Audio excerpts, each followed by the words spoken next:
নমস্কার বন্ধুরা, আমার স্বাদের রান্নাঘরে আপনাদের সবাইকে স্বাগত। আশা করছি ভালো আছেন। আজকে আমি আপনাদের চিকেন একটু অন্য ধরনের রান্না করে দেখাবো। দেখুন, চিকেনটা রান্না করার জন্য আমি নিয়ে নিয়েছি পেঁয়াজ, কাঁচা লঙ্কা, লাল হয়ে গেছে সেই কাঁচা লঙ্কা নিয়েছি, রসুন, চালমগজ আর আদা। মশলা নিয়েছি শুকনো লঙ্কা, তেজপাতা, হলুদ গুঁড়ো, লঙ্কা গুঁড়ো আর জিরে গুঁড়ো। এবার আমি মশলাটা মাংসের মধ্যে মাখাবো। দেখুন, কড়াইতে প্রথমে আমি জিরে আর শুকনো লঙ্কা ফোড়ন দিয়ে দিয়েছি।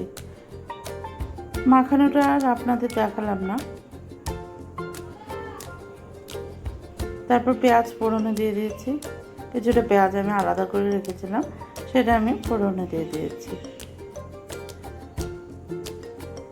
ওই সব মশলা দিয়ে আমি একটা আদা, রসুন, কাঁচা লঙ্কা, চালমগজ দিয়ে আমি পেস্ট তৈরি করে রেখেছিলাম।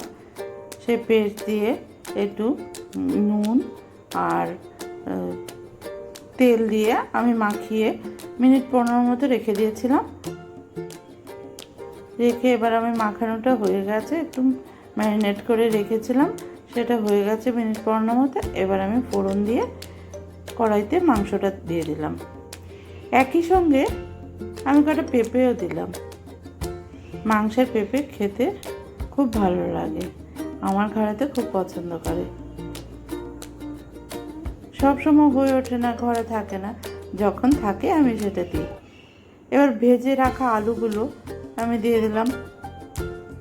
মাংসটা অর্ধেক কষে এসছে, ভেজে রাখা আলুগুলো তখন দিয়ে দিয়েছি।